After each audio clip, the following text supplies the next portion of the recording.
오늘의 독일이라고 하는 것은 바로 1968년에 68혁명 직후에 있었던 70년대 독일의 교육혁명의 결과라는 것이죠. 그래서 이제는 한국에서도 이러한 민주주의 교육을 통해서 결국 새로운 성숙한 민주사회로 한국 사회가 이제는 나아가야 된다 하는 말씀을 드리는 겁니다. 그런데 우리 교육의 현실은 어떻습니까? 여러분 한번 생각해 보세요. 학교가 민주주의의 산실, 민주주의자들을 길러내는 그러한 산실입니까? 아니면 오히려 비민주적 관행을 익히는 오히려 민주주의의 걸림돌입니까? 여러분 어떻게 생각해요? 거기에 대해서 우리가 냉정하게 질문을 던질 때가 됐습니다.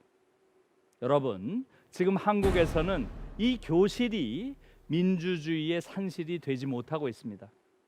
대체로 너무나 많은 사람들이 지금 한국 교실의 비민주적 혹은 반민주적 현실에 대해서 깊은 인식을 가지고 있지 못합니다. 한국 교육은 지금 현재 이렇게 되어 있습니다.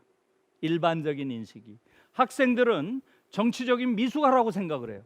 또 교사들은 정치적인 금치산자예요.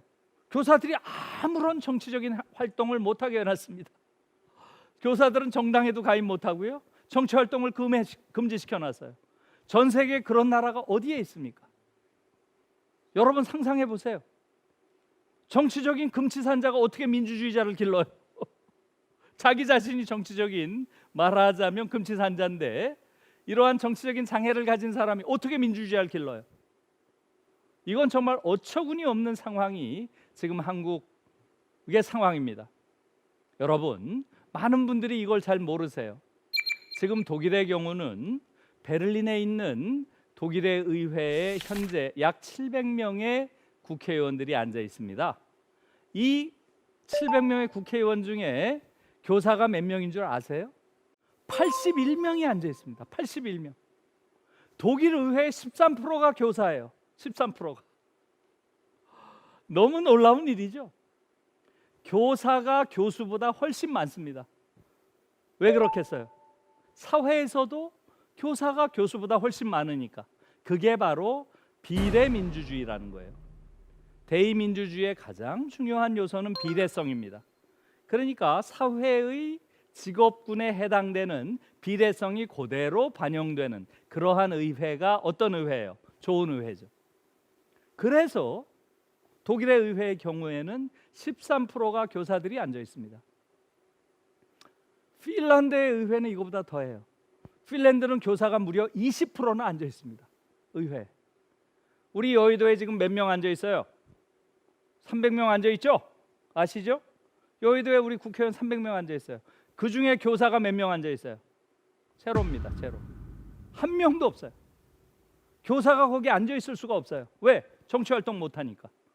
교사라고 하는 집단은 어느 사회에서나 중요한 선진국일수록 더 그 사회에서 가장 중요한 역할을 떠맡는 사람들입니다. 왜 그렇겠어요?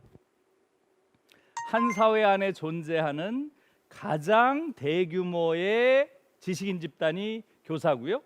그렇죠? 그 다음에 미래를 예측할 수 있는 예지력을 가진 집단이 교사 집단이에요. 그리고 높은 윤리성을 요구받고 있는 집단이죠. 이게 교사입니다. 그렇기 때문에 어느 나라에서나 교사에게는 높은 수준의 사회적 책임감, 정치적 책임감을 요구하는 거예요. 그런데 한국 사회는 지금 어떻습니까?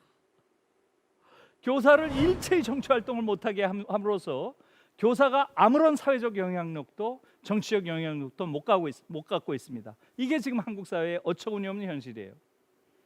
교사들의 그러한 정치 행위가 얼마나 중요한지 이것을 보여주는 가장 대표적인 사례를 하나만 들어보겠습니다.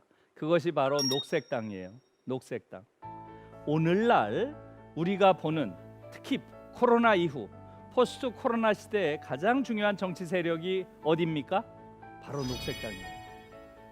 지금 유럽에서는 녹색당 돌풍이 불고 있습니다. 지난번 프랑스 주위의 선거에서도 녹색당이 엄청난 돌풍을 일으켰고 재작년의 유럽 의회 선거에서는 녹색당이 무려 전체 의석에서 2위를 했어요. 정말 놀라운 이야기예요. 그런데 지금 한국에서는 어떻습니까? 한국에서 아마 지난번 대선 총선에서 0.1%도 못 얻은 걸로 알고 있습니다. 이러한 것은 바로 한국 사회가 이런 문명사적인 지적인 인식을 하는 데 있어서 상당한 장애를 가지고 있음을 이야기해 주는 겁니다. 거기엔 교사들이 일체의 사회적 정치적 활동을 하지 못하는 것과 밀접한 관계가 있어요. 그것은 바로 이 녹색당이라고 하는 새로운 문명사적 정당을 만든 것이 교사들이라는 사실에 있는 겁니다. 이것을 1970년에 독일의 교사들이 중심이 돼서 녹색당을 만든 겁니다. 그렇게 해서 70년에 녹색당을 만들고 80년대 초에 의회에 진입하고 독일에선 90년대에 녹색당이 집권을 했습니다. 집권을 놀라운 이야기죠. 그렇게 해서 8년 동안 집권을 해요. 이 과정에서 독일을 완전히 녹색 생태 국가로 만들어낸 겁니다. 이것은 바로 교사들이 이렇게 생각을 한 거예요. 우리 아이들, 내가 가르치는 요 예쁜 아이들, 이 아이들이 살아갈 지구, 이건 내가 지키겠다 이거예요. 내가 나서서 이 아이들이 앞으로 살아가야 될 이 지구를 지켜야 되겠다고 나선 것이 바로 교사들이 녹색당을 만들어낸 주축이 됐던 이유입니다. 그런데 지금 한국은 교사들을 정치활동 자체를 못하게 하고 있어요. 그러니 한국의 교실은 한편에서는 학생들은 정치적인 미숙하고 교사들은 정치적인 금치산자로 이런 식으로 낙인을 찍어놓고 어떻게 민주주의 교육을 하죠?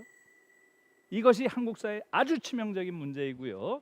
그래서 결국은 한국 사회가 앞으로 성숙한 민주사회로 나아가기 위해서는 학교가 민주주의 교육의 산실이 돼야 됩니다. 학교에서 성숙한 민주주의자를 길러내는 그러한 공간으로 우리가 학교를 바꿔가야 됩니다. 그래서 교실에서의 민주주의, 학교 민주주의가 가장 중요한 민주주의의 묘판이 되는 겁니다. 저는 이것을 민주주의의 묘판이라는 표현을 써요. 교실에서 민주주의자의 묘목을 잘 길러서 교실은 그런 묘판이 되는 거죠. 이 아이들이 이제 사회에 나가서 우리나라 전체에서 수많은 나무들로 자라서 한국 사회 전체가 민주주의의 숲이 된다면 우리는 정말로 훌륭한 그러한 민주국가로 거듭날 수 있다. 이렇게 말씀드릴 수 있겠습니다.